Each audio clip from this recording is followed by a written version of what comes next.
सुबह के 4 बज रहे हैं, शायद वही वक्त होगा।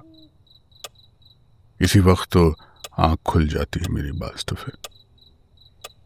गहरी खामोशी पसरी हुई, एसी की जरूरत नहीं लगती अब। पंखे की गुनगुनाहट फिर लौट आई। रात भी अभी बाकी।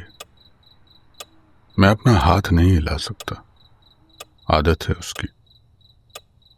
उसी को तो सिरहाना बनाकर सो जाता है, हमेशा कुछ ना कुछ थामे रहता है। बस छू लेने भर से शायद महफूज हो जाता है। मैं फिर नींद में डूबता हूं और देखता हूं एक बाप को ज़ारो कतार रोता हुआ।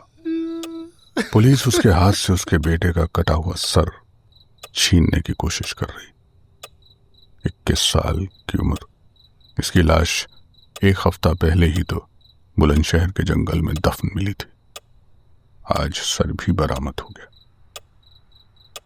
सन्नाटा इतना है कि दीवार पर लगी घड़ी की हल्की सी टिक टिक भी साफ सुनाई देती, दिन के शोर में नहीं सुनाई देती। एकाएक पंखे की आवाज बदल सी गई, मुझे अच्छी नहीं लगती। जब भी इन्वर्टर से बिजली खींचता है तो बदल जाती है आवाज इसकी।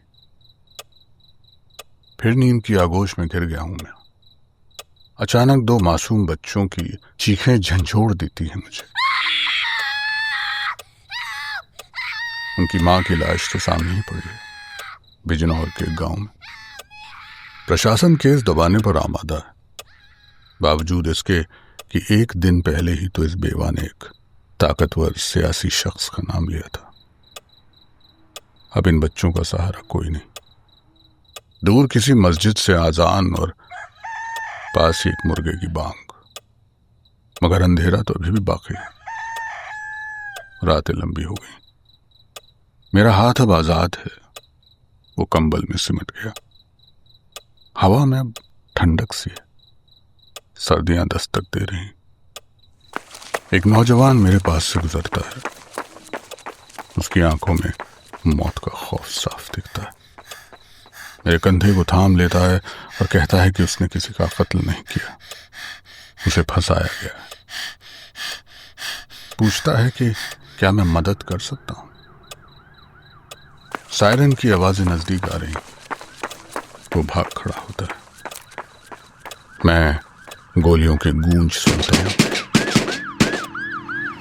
नोएडा पुलिस ने मोस्ट वांटेड को ढेर कर दिया।